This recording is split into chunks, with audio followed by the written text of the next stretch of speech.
De retour sur la Social Room au Gaming Reims. Bienvenue Madame Le Cordier, bienvenue Monsieur Borg. Bonjour. Comment allez-vous? Très bien. On va très très bien et on est ravis que vous nous receviez. Il y a une ambiance très sympathique et voilà, on est très heureux avec vous. Ouais, moi je suis heureuse. Il n'y aurait pas Patrick, ça serait mieux, mais bon. Je la comprends. Moi-même, j'ai du mal avec moi-même, donc je la comprends. On est tous son propre ennemi, n'est-ce pas? Surtout lui. Surtout lui. Attention, à partir de ce moment-là, ça peut devenir de la schizophrénie. Faites attention. Madame Le Cordier, c'est un plaisir de vous revoir. Merci. Hein, vous nous avez fait une joie immense à la participation de la première, Trop fort. la première Gaming Reims. Ouais. Mais c'est marrant parce que souvent on me prend pour les premières.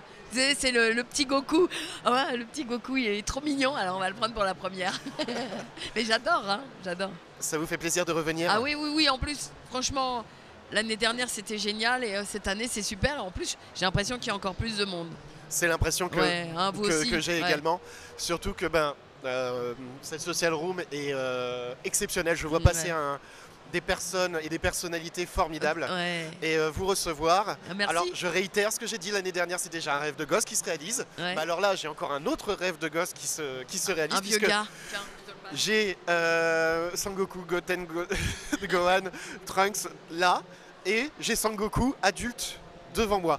Et bien Boubou. sûr, je n'éclipse pas l'ensemble des autres rôles que vous avez pu réaliser et votre carrière, bien entendu. Il y en a eu quelques-uns, oui. Il y en a eu quelques-uns, pas que sur Dragon Ball, mais sur Dragon Ball, puisque lorsque nous avons commencé l'aventure il y a 31 ans, nous n'étions que 6 ou 7 comédiens, donc on faisait tous les rôles. Donc on avait plein de personnages à doubler, ce qui était amusant d'ailleurs parce que il y avait Pierre Trabeau qui les dirigeait, qui était la voix de Daffy Duck. Pierre qui parlait un petit peu comme ça, des Popeye qui avait un peu une voix comme ça, et truc, il disait bon, allez, essaie de me trouver une autre voix là, sur celui-ci, là, il est plus gros, donc tu me prends une grosse voix. Et on se marrait parce que, et quand ça revenait, on faisait, oh là, attends, Pierre, quelle voix je lui avais donnée à lui quand on revenait une semaine après, parce qu'on se souvenait plus trop, tu te souviens? Donc on réécoutait ce qu'on avait enregistré d'avant pour retrouver la voix et qu'on ait une continuité logique dans la voix de chaque personnage. Mais c'est vrai que c'était marrant ça. Moi, je vous dénonçais tous. Ah oui, c'est vrai qu'on appelait, Brigitte la grande délatrice. Ah d'accord. Sur le truc. Il y avait, Je vais vous dénoncer. avec sa petite voix d'enfant comme ça. Oui, je leur demandais de refaire. J'ai dit, ah non, vous n'allez pas le laisser comme ça. Et Pierre a dit, Brigitte, tu trouves que c'est pas bien? Ah non, il a fourché là. Bon, bah tu le refais, Patrick. Il me disait, mais t'es dégueulasse. Justement, monsieur Borg, savoir que Son Goku est doublé au Japon par une femme, et vous, reprendre le rôle et avoir une voix si juvénile par rapport à votre timbre, et je pense que c'est unanimement reconnu, avoir cette justesse dans le ton. Comment ça vous est venu cette voix justement? Il était juvénile à l'époque, hein, Patrick. Cette voix, c'est surtout que la voix que vous avez maintenant s'est aggravée. Elle a pris 31 ans. Je fume. Donc au niveau des cordes vocales, ça fait plus des graves que des aigus. Et que maintenant, quand je le double, j'essaie de retrouver la voix que j'avais il y a 31 ans. Mais c'est plus tout à fait la même. Bouteille aussi, hein. Il a grandi lui aussi, il a pris de la bouteille. Sauf que le dessin, lui, son visage n'a pas changé. Donc, mais quand j'en parle, parce qu'au début, la Toei se demandait d'ailleurs s'ils n'allaient pas prendre quelqu'un de plus jeune. Enfin, allez-y, prenez de quelqu'un de plus jeune. Je dis, mais à mon avis, vous risquez d'avoir les foudres des dieux qui vont tomber sur vous. Parce que les fans vont être hyper déçus. Moi, que vous me remplaciez, vous me remplacez. Je ferai autre chose, ça n'est pas grave. Mais et je pense qu'ils ne l'ont pas fait à cause de ça. Parce que je ne sais plus sur quel dessin animé ils avaient fait ça. C'était les Chevaliers du Zodiaque pour la dernière partie. Ils ont perdu énormément de ventes et de crédibilité. Donc je crois qu'ils n'ont plus envie de... sur Dragon Ball GT sur aussi. GT déjà, on l'a su et tout le monde unanimement, les fans, mais dans le monde entier, même au Québec, où j'ai de très bons amis, où je suis allé souvent, me disaient, mais GT, on regarde pas, c'est pas un Dragon Ball pour nous parce qu'il n'y a que Brigitte et les autres, c'est pas vous et ça ne nous intéresse pas. C'est surtout que vous nous avez Les gens accompagnés. s'habituent à une voix. C'est pas parce que c'est la nôtre, je dis, mais on s'habitue à un timbre de voix, une façon de jouer sur un personnage, quoi. Et c'est insupportable. C'est comme si demain matin, je te vois, tu n'as plus la même voix. C'est très perturbant. En Non, effet. mais tout simplement. Mais je pense aussi que, autant vous, Madame Cordier, vous, Monsieur Borg, Monsieur Legrand également, qui fait partie un petit peu de ce triumvirat des acteurs de doublage, vous nous avez accompagnés depuis notre plus tendre enfance. Nos enfants vous entendent, Vous avez Vous grandi avec écoute. nous, oui. vous écoutent. Il y a il y a cette continuité. Oui. Cet attachement. Exactement. Ouais. Non seulement de par vos adaptations, votre voix, vos intonations, vous nous avez fait aimer ces personnages, mais vous en faites partie d'une manière intégrante. On ne peut pas vous en dissocier. Justement, c'est là que j'ai une question. Se détacher d'un personnage, est-ce que c'est compliqué? Ou bien, comme vous avez certainement des plannings allant et variant sur d'autres types de journées de doublage, eh bien, c'est toujours une petite retrouvaille dans un sens. C'est toujours très agréable de les retrouver. Ça, c'est toujours pour moi un bonheur. Mais se détacher, oui, c'est facile parce que demain, je vais faire autre chose, tu vois. Et je vais avoir un autre personnage que j'aime autant. Et je dis tout le temps, c'est le dernier qu'on fait qu'on adore. Voilà. Mais retrouver des personnages comme Goku, comme Gohan, comme Goten, on a l'impression qu'on a grandi nous aussi avec eux. Hein. Voilà. Et voilà, et ils nous accompagnent quand je me refais des oui-oui, là, comme en ce moment. Voilà, la voix elle revient tout de suite. C'est hallucinant d'ailleurs, hein, ça. Il y a une espèce de mémoire comme ça. Mais voilà, après on en sort. Et heureusement, t'imagines si je restais bloqué dans l'enfance comme ça serait terrible. Tu nous vois dans la rue sortir quelqu'un qui me gonfle n'importe quoi, faire Kamehameha. Ça m'est arrivé, ça, une fois. Une fois avec un mec, il va te faire enculer, connard. Tu vois, des trucs en voiture, tu vois. J'ai baissé ma glace et je lui ai dit Kamehameha. Et le type qui devait avoir 35 ans, il fait ouais, en plus, tu te prends pour Goku. Et ça m'a fait marrer, quoi. J'ai rien dit, puis j'ai démarré. Mais c'était drôle. D'ailleurs, j'étais surpris que. D'ailleurs, en parlant de Kamehameha, j'imagine que vous devez en faire des centaines et des centaines et des centaines par année. Bah surtout dans les conventions. Moi, je me souviens, la première convention, il y a, je sais plus, 10-15 ans, c'était une des premières conventions où on était plusieurs. Il y avait Christophe Lemoynier, Patrick Poivel, enfin c'était à côté de Lyon d'ailleurs. Et c'était la première, donc je ne connaissais pas du tout. C'est la première fois que j'allais dans une convention. Les premières, c'était des coiffeurs. Comment? Les premières, c'était des coiffeurs. Oui. On ne savait pas ce que c'était. Et là, des fans me disaient « Ah Patrick, tu peux me faire un Kamehameha ?» Certains sur leur répondeur. Je voudrais voir ça sur mon téléphone, les trucs. Et dans le week-end, j'ai dû faire 250 Kamehameha. Et je suis arrivé le lundi, je bossais et je parlais comme ça. Je n'ai pas pu enregistrer. C'est-à-dire chômage. Je ne serai plus jamais piégé. Depuis, on dit avec Brigitte, quand les gens viennent pour des autographes, on leur dit « Attendez, vous voulez un Kamehameha ?» Parce qu'il y en a toujours un qui ose demander, d'autres n'osent pas. Et on dit « Ok, alors prenez vos téléphones tous ensemble. » Et on en fait 10 dans la journée, on en fait 20 dans le week-end, parce que sinon, quand on fait 250, comme on y va et on fait pas semblant, Et ça donne. on projette, on donne et on timbre vraiment. Tu sais, quand on se fait là des 15 épisodes en 3 jours et surtout là, le tournoi, les trucs, les machins, donc il y a du Kamehameha où il hurle tout le temps, je peux t'assurer qu'au bout de 3 jours plein d'enregistrements, je sors, je suis rincé, quoi. Et même au niveau de la voix, sur le 3e jour, tu sens que la voix est fatiguée parce que ça gueule tout le temps. Et oui. Et moi, Voilà. la question, alors elle va vous paraître excessivement stupide, mais vous avez brisé et détruit la Terre combien de fois depuis que vous en faites autant? Oh là, je ne sais pas, mais quelquefois. Quelquefois. Donc en fait, c'est vous qui avez bien Ouais, les boules de cristal, en fait. On est d'accord. on est d'accord.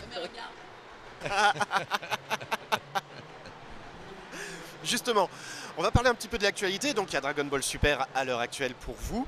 Là, vous êtes sur le dernier acte, le tournoi du pouvoir. Il nous reste là les 15 derniers épisodes qu'on va enregistrer avec Brigitte dans la semaine du 3 décembre.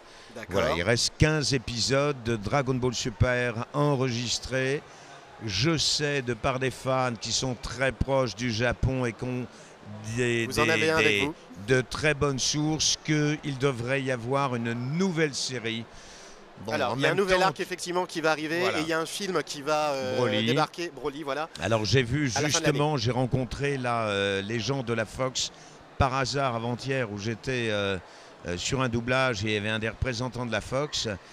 Ça va être la Fox justement qui va distribuer Broly et je lui dis alors, parce que tous les fans me demandent, il m'a dit Patrick, nous attendons de recevoir tout le matériel du Japon, on ne sait pas encore, mais ça va se faire incessamment sous peu. Mais ils n'ont pas pu me donner de date. Je pense, parce qu'il y a plein de gens de fans qui me disent mais ça va sortir pour les fêtes, pour Noël. Je pense pas, là, c'est trop court, le temps de l'écrire et tout ça, c'est trop surtout court. aussi d'agir au niveau du doublage, hein. Ça prend quand faut, même un temps faut conséquent. écrire le film, ensuite il faut convoquer les comédiens, trouver des dates de liberté parce qu'on travaille sur d'autres choses, où on puisse être libre ensemble pour enregistrer ensemble. Voilà. Il faut trouver les bons timings. Voilà. Madame Lecordier, je sais que vous avez une activité. Oui. Vous avez participé à une web série sur YouTube, Ouais. un hamster bizarre, Un petit hamster rose. un petit hamster rose. Ouais. Alors, ce n'est pas une série. C'est pas pour les principalement- enfants c'est trop. pas pour les enfants trop bas en âge. C'est quand même pour un public relativement adulte. Ouais. Mais c'est pour vous en fait. Ah, je me suis éclaté. Bah oui. J'ai adoré. Parce qu'ils ont, ils ont le même âge que vous en fait. Ils ont grandi avec moi, avec nous. Et comment ça s'est fait comment vous vous êtes retrouvé dans la peau de ce hamster tout mignon qui découvre la vie? Parce qu'en fait c'est la même équipe qui avait fait les Cassos. Oui, Voilà. Qui une était série. déjà. Ils ont tué. Beaucoup de personnages de la pop culture. Voilà, c'est ça. Ils les ont tous tués. Et il y avait Nono à la drogue, je me souviens. Et Darty Dans le- pour Marty ouais. McFly. Oui, ils ont détruit Nicolas Pimprenel, E.T., enfin bon, je les ai tous faits. Et puis, après ça, ils ont eu envie, ils ont fait d'autres séries, dont Vermine que j'adore. Et Balak, il a eu l'idée de ce petit pipoudou. Mais justement, il disait pour que ça marche et que ça soit pas vulgaire et pas trop nul, quoi. Il faudrait un truc hyper mignon, Hyper le plus mignon, mignon possible. Et le plus mignon possible, ils se sont dit, le mignon, quand on était petit, c'était Brigitte, quoi. Donc il est venu me chercher, mais c'était rigolo parce qu'en fait, c'était compliqué pour lui de m'expliquer ce que c'était que le produit. Alors il fait, tu sais, Brigitte, tu pourrais passer dans nos locaux? Je fais, ah ouais, super. Et alors il me fait, bah oui, on a une nouvelle série. Ah ouais, super. Oui, mais attends, tu sais, je lui dis, contexte. ah, vous voulez que je fasse le casting? Ouais, si tu veux, mais en fait, non, en fait, on voudrait que tu fasses le rôle principal. Alors moi, ah ouais, super. Alors vous voulez que je passe? Ouais, ça serait mieux que en fait tu viennes avec nous pour voir les scénarios avant. Alors, ah ouais, j'arrive. Ouais, mais tu sais, si tu veux pas mettre ton nom au générique, t'es pas Un obligé. pseudonyme. J'ai qu'est-ce que c'est que ce truc? Et du coup, j'arrive, ils sont pas très loin de chez moi. J'arrive chez eux et puis ils me font lire ce truc. Ils sont très sérieux en fait dans leur travail, hein. Extrêmement sérieux. Bah, vu la qualité de production, Voilà, oui, voilà. ça se voit. Donc c'était hyper écrit, ils m'ont montré des dessins. Oh, toi, il y a une grande salle de réunion avec donc il y avait les dessins de Docteur Lachatte et Monsieur Lapine, qui est Vincent Robion quand même. Et du coup, je me suis marrée. J'ai dit mais non, mais c'est génial, je vais le faire votre truc, c'est génial. Mais on pensait pas qu'on allait rire autant, quoi. Parce qu'avec Balak, c'est un tout petit studio qu'ils ont chez eux, toi, pour être autonome. Mais c'est vraiment, et c'est autour de moi, quoi, comme ça. Et il y avait le micro, il y avait une vitre là, et il y avait le réalisateur Balak qui était derrière. Et tu l'entendais, mais hurler de rire. Je disais, bon, allez, c'est bon, je peux y aller, je peux continuer, je peux charger un peu la mule. Parce que ce qui est génial, c'est que, tu sais, on a des textes. Donc après, sur les textes, on peut improviser, on peut faire ce qu'on veut. Voilà. Quand tu as un réalisateur qui aime bien ce que tu fais et que tu lui proposes des trucs, d'abord pour nous, ça nous amuse. Et comme tout comédien, dès que tu as un public qui se marre, tu as envie, sans tomber dans la grosse cavalerie, mais tu as envie d'en rajouter tout simplement pour faire marrer les gens. Bah Quoi. oui, c'est ça. Parce que c'est amusant et que souvent les gens nous disent « Ah mais t'en as pas un petit peu marre, t'as quand même un certain âge, ça fait des années que tu dis ça, tu fais non mais attends, si on a choisi ce métier de comédien, c'est parce que on se marre, parce qu'on joue à jouer, donc quelque part on est resté un peu des grands mômes, et que oui, on est toujours prêt pour une nouvelle aventure. Et Brigitte en a fait 25 000 qui n'ont rien à voir avec un côté financier, parce qu'il y a plein de trucs, elle a démarré où les gens n'avaient même pas un rond, voire même moins que rien, mais où l'aventure était séduisante, de se dire bon, on verra, et puis ça marchera peut-être un jour ou pas, mais j'aurais eu le plaisir de l'avoir fait et d'essayer parce qu'on a entre guillemets une voix un petit peu connue, de se dire tiens, si on peut essayer des jeunes qui font des trucs superbes, tu fais bon bah écoute, c'est merveilleux. Chaque fois qu'on peut, moi je sais que je le fais tout le temps, Brigitte aussi, dès que je peux emmener des gens, des jeunes, essayer de les présenter, je veux dire, j'essaie toujours de faire ma mère maquerelle. Après je leur dis bon écoutez, ça ne dépendra pas de moi, mais je vais essayer de vous présenter les gens. Pourquoi? Parce que ce sont des aventures humaines et que on l'a fait pour moi quand j'étais môme, mais j'ai envie de redonner ça. De redonner ça, de rendre ça, et puis tout simplement que voilà, ça va continuer tout ça, ces histoires de comédiens, de choses, même après nous, je veux dire, il y a un moment on ne sera plus là, et se dire tiens, si on a pu aider quelqu'un à construire sa vie, à être heureux dans un domaine qu'il aime, que ce soit le dessin animé, enfin, en toute chose, bah, c'est toujours bien de le faire. Madame Lecordier, Monsieur Borg, ça a été un plaisir de vous avoir sur le plateau de la Social Room du Game in Reims. Merci. Vous avez encore une conférence et quelques dédicaces qui vont arriver, j'imagine. Ouais, des dédicaces. Voilà. Et excuse-moi, mais c'est bien qu'on ait parlé de Pipoudou, mais il ne faut pas oublier La Petite Mort aussi de David Mourier. Voilà. C'est vrai. Si vous avez l'occasion, il faut aller regarder La Petite Mort de David Mourier. C'est sur France 4 et c'est Studio 4 et c'est vraiment super.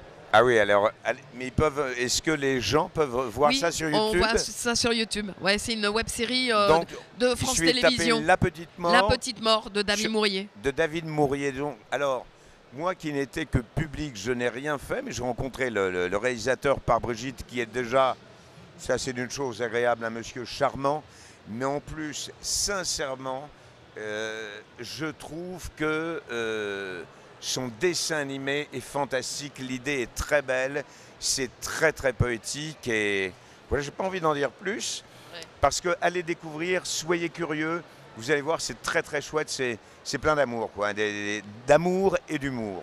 Ouais. Voilà. Merci à vous deux pour votre présence. Merci à vous. Quant à nous, alors désolé, je suis un peu ému, malheureusement, mais heureusement aussi, ça a été un réel plaisir que de vous avoir à mes côtés. Merci. Merci infiniment. Merci. Et nous, on se retrouve dans quelques minutes pour une prochaine interview. Et retrouvez-nous sur Facebook et Twitter. À très bientôt.